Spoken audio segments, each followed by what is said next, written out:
Ever wonder if buying a jointer and planer is actually worth it?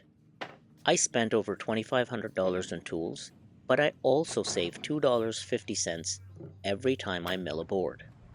In this video, I'm breaking down the real numbers, the break-even point, and how to make milling work even in the tiniest one-car garage. Whether you're a weekend warrior or small-time builder, you need to see this before your next lumber run. Every woodworking project I start begins with the same essential step, milling. And rather than repeating this process in every build video, I thought why not create a dedicated video showing exactly how I mill my wood. That way I can just point to it whenever I upload a new project. It'll save me time and more importantly save you a few valuable minutes. But this isn't your typical milling tutorial. What makes this worth documenting is that I do all my milling in a tight single-car garage shop using budget-friendly, or let's be honest, lower-end tools. In this video, I'll walk you through how I handle milling in these conditions and compare the costs of buying raw lumber and milling it yourself versus purchasing S4S, surfaced four sides, lumber that's ready to go. I'll also take it a step further. We'll go over the break-even point, when your investment in milling tools pays for itself.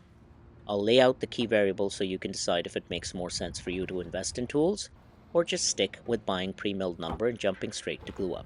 To make this practical, I'll be using current prices as examples. Just know these numbers will change over time, but the method for calculating your break-even point will always apply.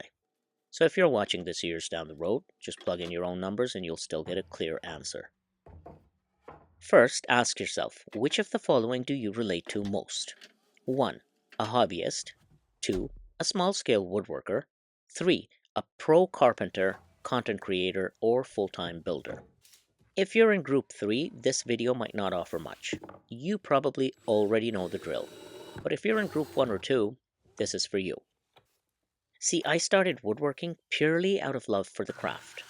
Most of the time, I'm not paid for my builds. I invest my own time and money because I enjoy the process, not because I run a full-time business. And like many of you, I don't have much space. I work out of a single-car garage where rotating an 8-foot board feels like solving a spatial puzzle without knocking something over. It's challenging in every way, which is why weighing your options realistically is so important. Okay, let me tell you about my setup. And please note, all these prices are in Canadian dollars with taxes included.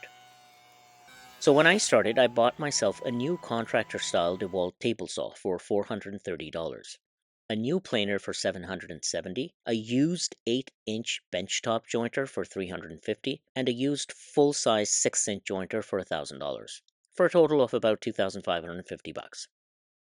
Both the used jointers are in great condition. I have completed several projects over the last year on the 6-inch jointer, and I haven't rotated a single blade on it yet. Now, why two jointers? Simple. Getting both cost me about $800 less than buying a full-size 8-inch jointer, plus I avoided the need for a 240-volt outlet. Sure, a full-size 8-inch jointer is faster and more powerful, but if you're like me, a small-scale woodworker or hobbyist, you're likely prioritizing cost over time.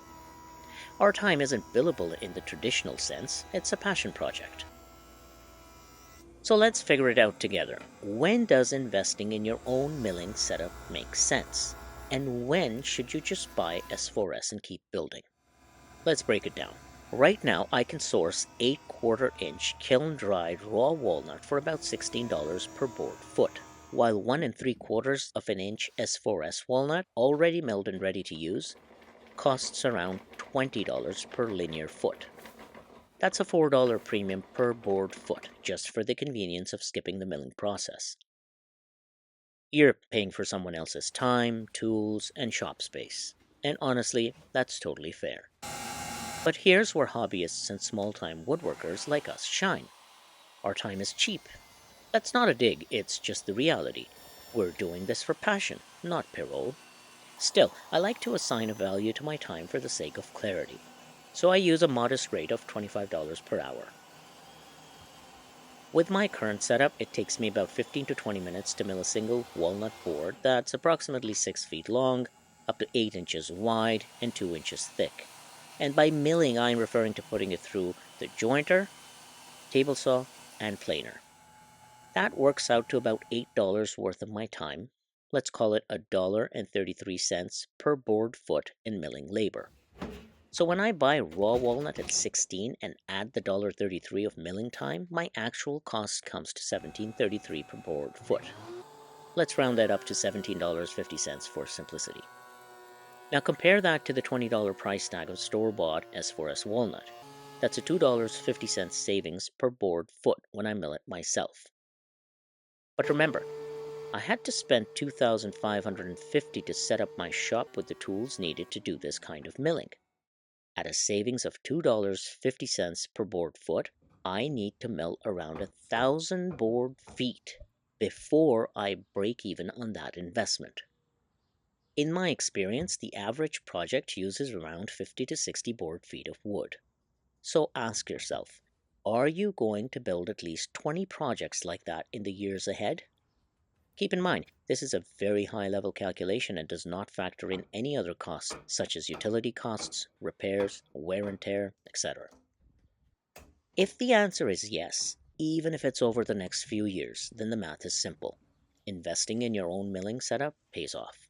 You're not just buying tools, you're buying freedom, long-term savings, and creative control. After the 1,000 board feet mark, which I blew past within the first 2 years, every single board foot I mill saves me $2.50. That adds up quickly. And more importantly, it increases your profit margins or lowers your material costs, depending on whether you're selling or just building for yourself. It also makes you more competitive. When pricing a model, instead of factoring in $20 per board foot, you can now use 17.5. That gives you room to charge less, offer more, or simply build with better material without stretching your budget. This is how I think about tool investments. It's not just about owning cool gear, it's about understanding when those tools start working for you. You're setting yourself up for a future where every project costs less, every piece is more personal, and your craft isn't limited by what's available pre-milled on the shelf. This is an investment in your passion, and the returns are both financial and deeply fulfilling. So if you see yourself on this journey for the long haul, then sort yourself out, get the tools, build the shop, and start milling your way into a more efficient, more rewarding woodworking future. But if you don't see yourself building anywhere near 20 projects using 50 to 60 board feet each, then it's probably wiser to stick with S4S lumber. Skip the tooling investment, go straight to glue up, and focus on the part you love, bringing your ideas to life. And a gentle reminder, if you're a professional woodworker, carpenter, or content creator, this equation may not serve you the same way, because at your level, the real cost isn't in dollars, it's in time. And time, once deeply valued and finely honed, becomes too precious to spend on tasks that don't move the needle. If your hours command $100 or more, then milling boards isn't about saving money. It's about opportunity lost. Sometimes the wise choice isn't to do it yourself, but to focus on what only you can do.